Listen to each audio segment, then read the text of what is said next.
À laquelle vous allez suivre cette émission Sabri sur votre site internet www.congodialogue.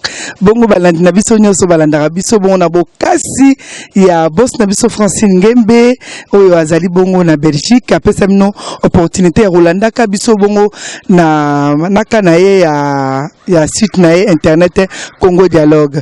Voilà, Congo Dialogue lelo eza un peu spécial to sa diango awa na Kinshasa place mo eza kitoko mingi to yambi pona bino frère Paul, monsieur Paul aye kosala nini azanani to yeba ngo frère ayembaka be frère aye kosala dialogue comme ça Congo Dialogue ça peut dialogue voilà makambo leka na kati na mboka na biso sans plus tarder to ko kende mbala moko et pas ya frère Paul a expliqué biso tina na ye ya voyage na ye awa na Kinshasa parce que wuti musika na Belgique. Bonjour frère Paul. Bonjour ma sœur. Voilà frère Paul azaka na ma sœur frère Paul balani na biso émission Sabri bongo na Congo Dialogue memba yeba frère Paul azanani. Frère Paul Aza, témoin à Jésus-Christ, quelqu'un qui était non utile à la société. Par la grâce de Jésus-Christ, le Dieu puissant, le Dieu de Papa et Maman Langi, Dieu m'a restauré. C'est pour cela que je suis témoin de Jésus-Christ. Voilà, c'est bien dit, témoin de Jésus-Christ. Donc nous tous, nous sommes les témoins de Jésus-Christ, c'est ce que je peux dire. Frère Paul, comment on a Kinshasa, Lelo Oyo, suite à visite, on a Kinshasa et Zanini. Visite nangai to kozonga na mboka na biso awa na ye koluka kobeta porte nakutana na mama moko abetisaka motema nanga mingi na sambelaka mingi nzamba pese mikolo ebele mama Olive, première dame mboka na biso. Bongo mama Olive ngoyo okutana kaka bongo frère Paul. Ozanani ozosala nini po kutana mama Olive parce que la maman alinga mingi ozana projet ozana nini bokutana naye. Moyo oya kaka bongo wuti na mukila poto eka okutana mama.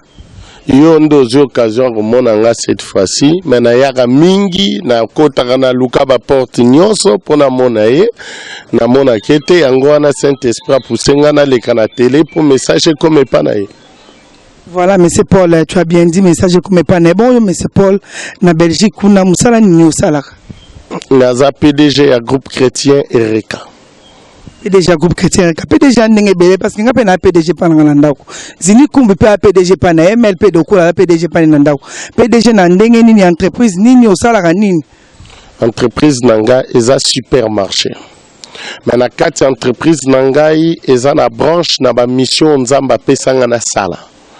Et soutenaka ba orphelin et soutenaka pe ba veuve na ba raté oyo ba raté vie lokola nga na rataka vie puissance à Saint-Esprit et zwinga donc nga pe na sala ka lokola nga na koma sauver na rattraper lisusu bandeko yo ba raté vie na ba ndenge mususu na zongisa bango na société. Besoin que ça va la société c'est bien dit mais ndenge biso toyo kaka ndenge uti oloba boswana na ningomba la bino ya mama Olangi toyo kaka ke bino bana barate wana bana banzela nde to benga ba shege bino pa bino bazala kaka bandoki et bon yo monsieur Paul okende ko sala la contre ya maman. Ma sœur s'il vous plaît eloko na ngina e bisayo ko juger mutu na musika eza lisumu okopesa na mutu kombo oyo mutu azana ngote. Na pesoka exemple muke likolo ya kombo wana otangi. Moi ton frère soko ke na Belgique nazalaki Soulard soko ye na Masina quartier 3 bagoye biso liboma. Na likolo ya Nzambo Langi wana nga lelo na komi un monsieur utile na société na biso na société européenne. Likolo ya Nzambo Langi. Ko juger mutu na musika eza mabe mwana na biso.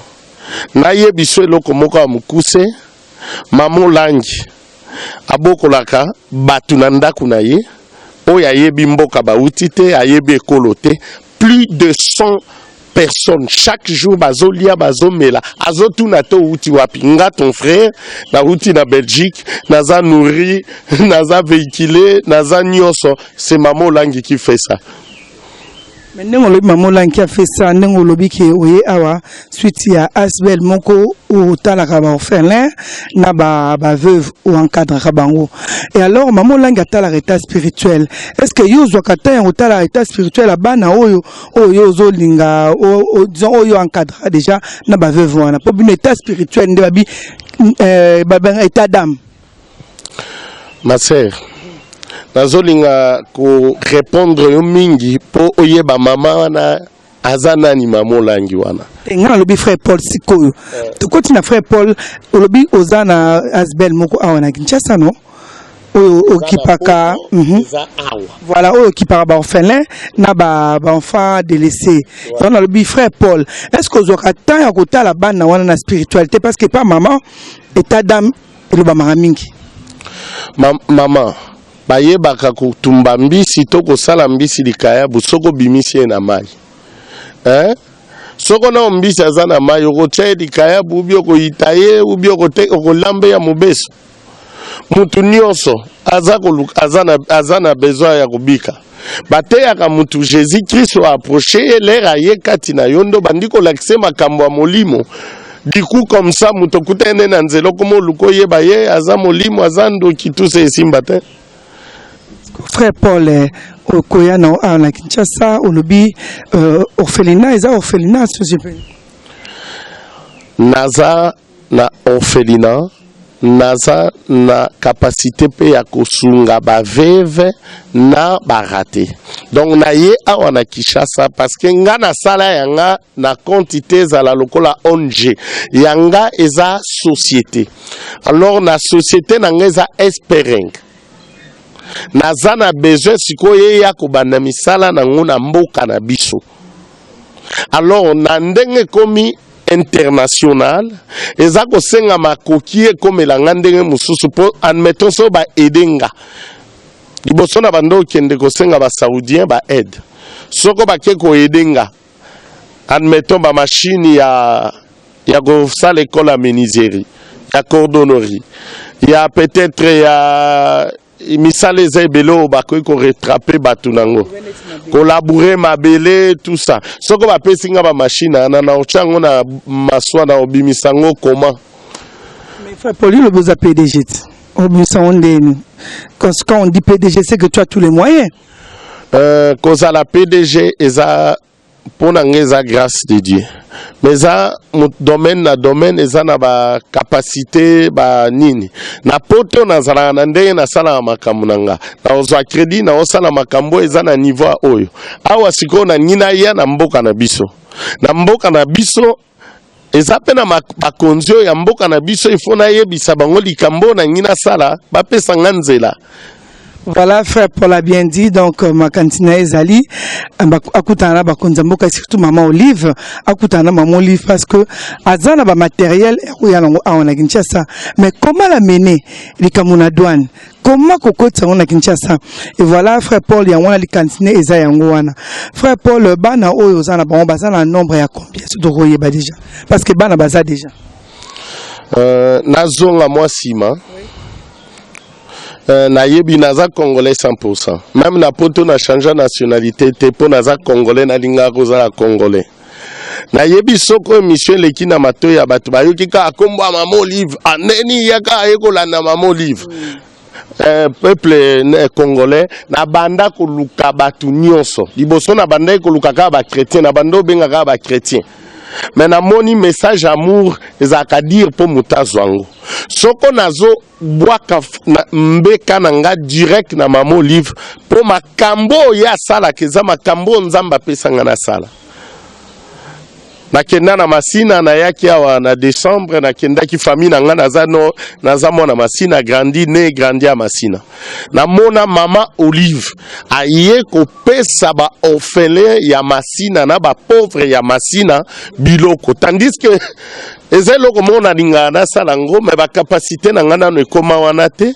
Mais na omona mutu osalango yango na linga mama Olive mingi alors lokola naza na likambo oyo na yebi que maman déjà sala kango bonga nazana ba opportunité nazana ngo ke ko sala la ye to ko sala batu bana na biso na ba bimi na nzela to zui bango yango na ye na détailler maman Olive na yebi ke na mutema nendenga azalaka nango akanisaka ba petit peuple akoyi kofungola soka yoki mingi ezala kaka bongo outi poto ye osali asben na yo ozo sunga bana oyo to bengaka mingi bashege bana oyo baza badelese neti yo moko ozalaki raté lelo nzambe asungi ozongi mingi ezalaka soki bosali ndenge wana bapesi yo makoki apo makoki wana tomoni ekomi yo azwi cousin na ye azwi cousine na ye moko boye bakomi kosalela mon frère Paul soyons francs regarde les caméras bien oloba frère Paul tokutana likambo wana epa na yo te Passer naza déjà na branche nanga moko na salaka nazwaka déjà ba veuve nazwaka déjà ba orphelin basalaka kwanga ba okanga eya na société na ngai ko bango bazwa bénéficier nini parce que je les paye nazo futa bango rebatelema na balabala na bazandu na yaka na poni na yebisi bango eza musala na kofuta mbongo yako rovanda na balabala pona okokolia eso mikolo nyonso te ba oyo balingaka baye basali bakangi kwanga batindi na poto nga na futi bango salaire. Mais sikoyo ba idée nanga ekoli po société nanga na poto ekoli ezo senga nazwa bango na doctoire nasalela bango ba doctoire nazwa ba enseignement ba professeur spirituel pona kotangisa bango classe te mais bako sala bakwanga ubie batuti bapondu po ya na société na bango na poto bateka po bazwa mbongo akolia mais baza libre ba professeur moko bazote ya bango ba opesa bango ba affermissement ya makambo nzambe. Voilà frère Paul outiko loba minga ba souci na wezakaka okutana mamoli parce que idée na yo ekoli idée ekoli ba mama pe bazebele entre autres pe maman langi asa ça pe batebele beaucoup ça pas somo na ye mama Olivier Kamta tu pas azali ba mama baza ebele maman Chantal Muzito azali ba mama baza ebele pourquoi yo kaka osali allusion à la personne de maman Olive nga na salaka makambu na sentiment te Maman Olive aza mama na biso aza na sens vrai aza mama na biso na mboka na biso eloko oyo e atiranga envers maman Olive eza déjà ba faire na ye makambo asalaka tolandaki na internet na poto ata mutu aza mabe mais Maman Olive akendo sokola na batu mususu akendo olanda biso batamasi na kuna okomona maman Olive akoti quelque part akekota la famille moko ba pauvre eza mission moko c'est biblique bakamba salaka c'est biblique avec ye na monaka soko na lakisi ye ba plan nanga atali abengi na poto batali ke eza société eza makambo normal amoni ke nazana ba crédit déjà ba pesinga tout ça akozango sérieux. Vous comprendre mutu na mutaza na branche na ye eza na domaine nga na landaka peut-être maman Langi mutu na mutaza na moi domaine likabo nzamba pesa ye maman Olive na ye pa na ye aza mama na biso ya kotala aza na capacité ko benga Belgique atuna est-ce que boyebi batoyo boyebi groupe chrétien reka tout ça Maman Langi aza déjà na ba charge na ye maman Olive pas aza na ba charge na ye mais nazolanda makambo maman Olive asalaka et marka kanga eza mission nzamba pesanga mais ngana na komo kokosala mambu ya salaka te lokola tozane même chemin nde na lingi ko lancer annonce pas na ye na lakisa ye makambo ngana zana ngo na lakise détail o na ko lakisa bino awate soko akomona eza capable alandi ba idée na biso. Mais frère Paul, pourquoi pas qu'on s'enga ka audience mbala moko la maison civile ko s'enga audience on le na kutana mama pourquoi oponika kana banzela oh tout ça l'émission votre ça l'émission ko s'enga pa audience c'est plus facile parce que yebi combien de fois na ya kaka ne peut-être yo yebi te bata Congo dialogue balanda nga mo banda na mikili yebi combien de fois na ye aw na Kinshasa do bakal. Si je prends l'audace, une grande dame comme ça, comme Maman Malam Nzamba Sale la Kewana Lena, ya ko look audience na nzela télé, c'est que na lembito. Voilà, frère Paul a bien dit donc à Lembi, bino ba pe bozala pena ba maman. La rapé.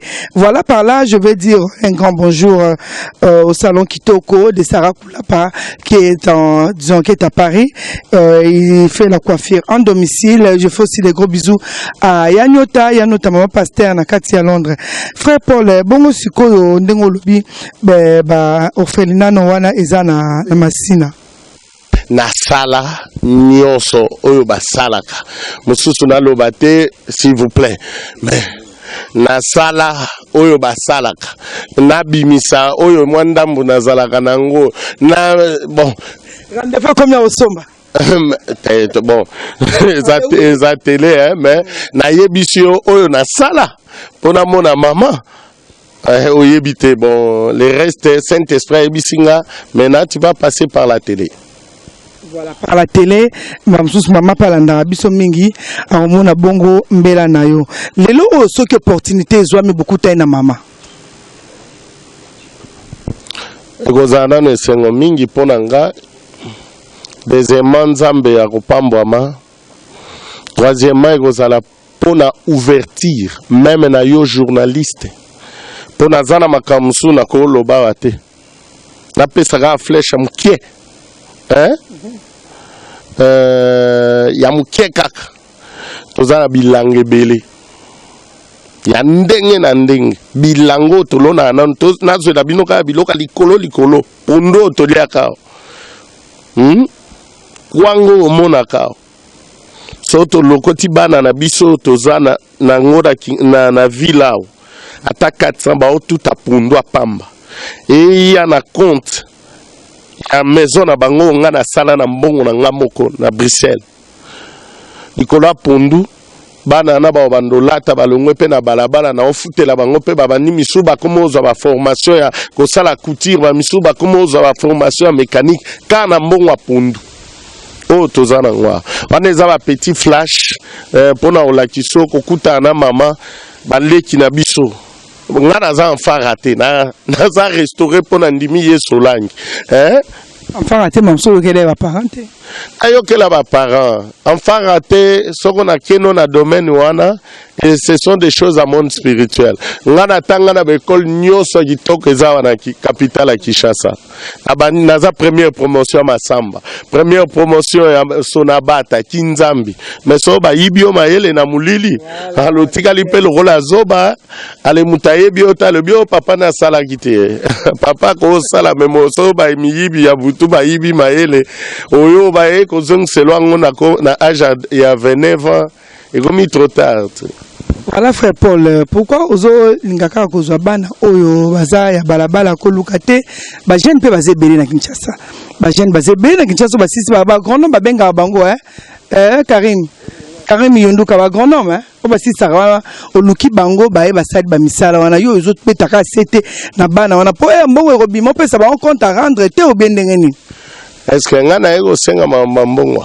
Mais edona ero senga ba kosala ba pondu wana basali ba kwanga so ekekuna ezani yambele mbongo te to sola no oye bateke na za mutambongo déjà mais so za mutambongo zo luka mamo livre ko ponani oui soko na oluka ye moni place mayele na ngai ko zala omona mutu mususu eza awo na oluka eteka pona mbongo na oluka mama eloko na olukela mama olive makambo asalaka yango ngai nzamba changai na salaka yesoye oluka te tanke mama politicien mama gouvernement na oluka ye makambo asalaka c'est biblique eza na bible eza na pesango voilà le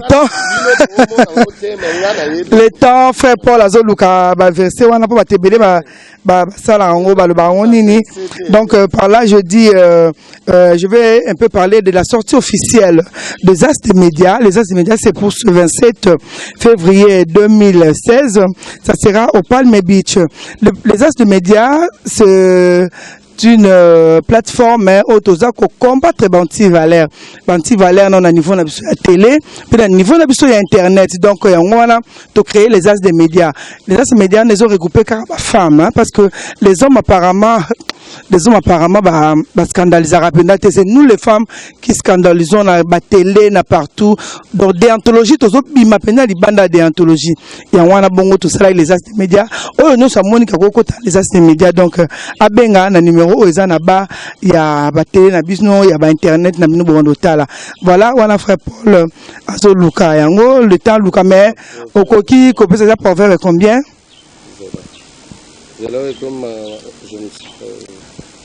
Voilà, si j'ai enlevé mes vers, c'est juste pour lire. Hein. Voilà, Balobi, rends-toi agréable à la société et devant un grand, apaiser ton front, prête l'oreille aux pauvres et fais-lui avec douceur une réponse qui le réjouisse. Donc c'est ça, un mot livre ça là. Voilà, yango yo pongo kotanga tsa mulongo wana. Ngai na ezalanga na kati mais ya mama ce que mona na parce que tangi yango likolo. Voilà, parce que ces émissions nzamba zoloba na biso. Donc verso nga na zango ndeni. Na komanga na citation moko ya pauvreté na poto babengana nga na ndako. Donc sikoyo vi na ngeti kalaka ya prière. Donc na o prier nzamba promettre nga kazo pesanga ba magasin na zanango. Na senganga alobi lero kokoma na ba place na lakio hein obando kanisa ba pauvre okobando kanisa ba veuve okobando kanisa ba orphelin. Donc c'est une révélation sur moi. Mais si je fais ça c'est la révélation yo kanisa la mukika na ba idée na ngamoko boye na ye na ngana kini oya bibiso na Belgique na ye ka boye na bandolo ba mama livre ebike na ozonga Belgique oya bindengeza eza révélation yango nazo zodas ya kokumisa makambo nzamba ebisanga na sala na moni yango te mais na omona mutu moko osala ngo déjà donc na okumisela ngo nzambe yango nde omoni na ngape na eza mutu yango moni na olanda mama. Voilà, dans mon dozo, j'étais vraiment vers fin émission d'Abisso. Par là, je vais dire un grand bonjour à Gisèle Kengele. Moi aussi, à Mandefo, à Zalaming, il y a Sabri, émission Sabri à Congo Dialogue, Zalaming et Pane, à Cape Town. Bon, on a Mouninga Naye, Mireille, Wallo, triple action. Voilà, lancer le message Moko et pas ya maman Olive. Parce que tu as la internet mingi. Lancer vraiment un message Moko avec ton cœur. Donc ouvre ton cœur. Je te laisse le micro. Message ça yangai vraiment pour nga mutunaye kolobango mais message on a otinde la maman na biso première dame maman Olive ezali na Galates 6:9 ezana Psaume 68 maman ezana petit peuple oyo yo okanisaka mingi ngape nazana ndenge oyo ngape na kanisaka bango po oyo ngai na uti ezali déjà nazalaki pe déjà un peuple raté mais nazana na puissance à Saint-Esprit oyo apesinga mayele comment je peux faire pour nako gagner bango lisusu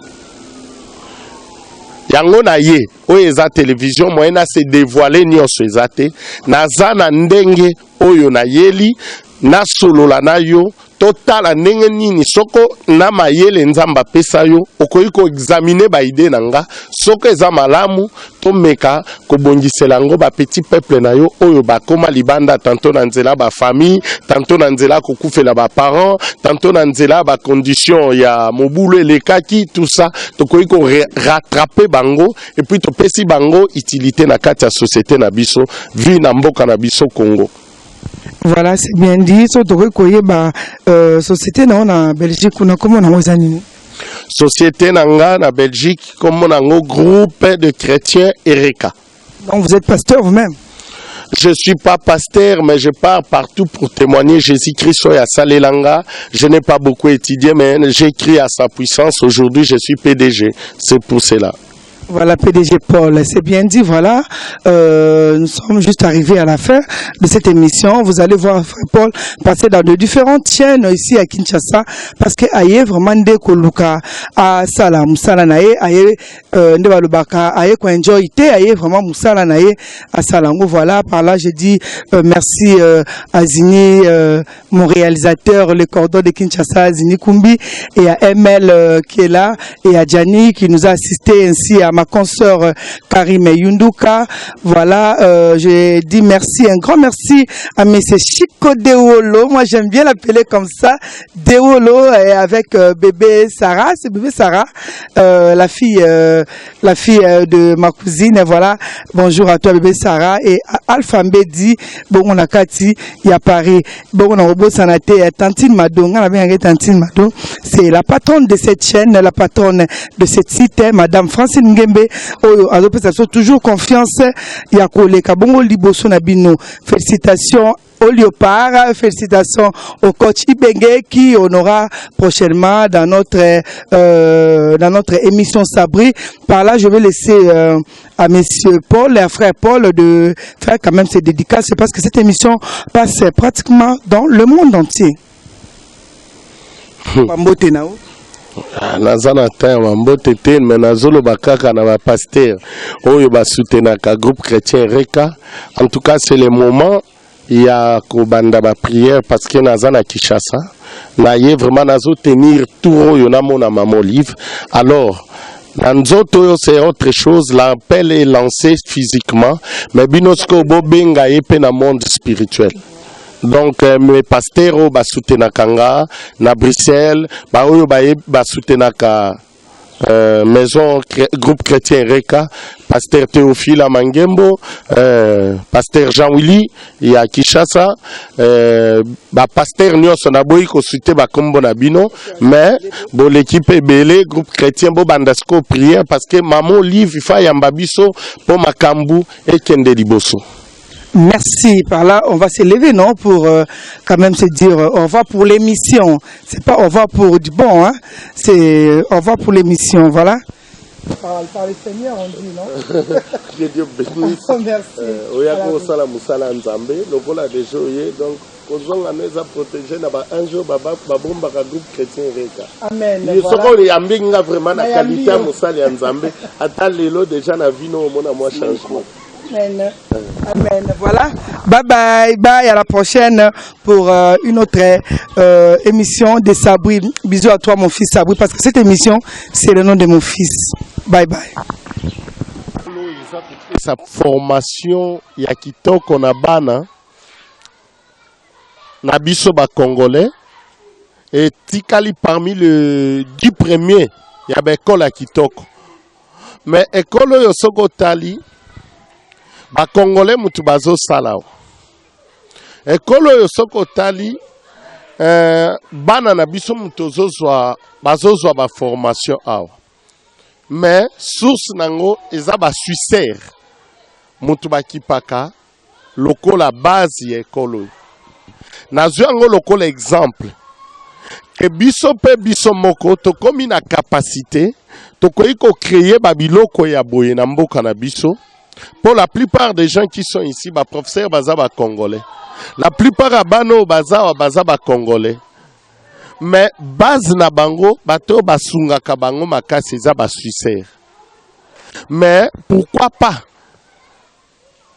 Tokoki ko monter loko aboye, biso moko ba congolais. Pourquoi pas biso moko ba congolais pe tokoki ko sala loko aboye? Maman yo ya mundelo yo na zwa grâce na solo la kanaye c'est un Suissaire na solo la kanaye abetela ngandenge ni na bandaka ekolo abengaka ba aide par-ci par-là ya ba congolais ba quelques-uns ba yaka ngai pe na ye na idée nanga tomeka kofungola ata ba ekola boye ata pona ko ekole ezala kaka te ekole mais pona ba ekole boye to salango mususe pesa kata formation soko tozo pesa bana na biso ba formation ata na menuiserie bana na biso baza na balabala so to fungoli ata ba ekole boye tozo pesa bango ba formation ata na ba domaine nyonso toko rattraper bango batebele oyo barataki vi bazwi pe vi yango na ye na ekolo yo parce que na ye bani na bango baza ba Suissaire pasteur Jean-Willy oyo akipaka bana oyo baza wana Kinshasa asala kawa yango na lobi na pesa bino exemple ya ekolo yo eza kitoko nous apprécions ça mais base nango boye bakate eza ba Suissaire. Pourquoi pas nous-mêmes ba Congolais to sala pe biloko boye ya malamu na mboka na biso. Yango wana na telemaki na lobaki bombo na pe koloyo eza na kati lycée Monseigneur Bokele Yale eza parmi ba meilleure école mais batebele baye baka histoire nango te yango na lobaye na pesa bino histoire nango posoko to fungoli eloka boye ereka groupe chrétien ereka eye na Kinshasa to fungoli école boye j'ai des relations avec des Allemands, j'ai des relations avec des Italiens, j'ai des relations avec des Suissaires oyo bakoyi koya kosunga biso et prévané na ya kanala la kawa Bikola ba Suissaire wana na yaka ba pesanga chambre moko bureau moko awa nakoyi koyebisa bango pe boya kosunganga siko na fungoli école moko boye bo tindelanga batu basunga biso nango lokola ba yebinga na niveau Belgique tout est possible.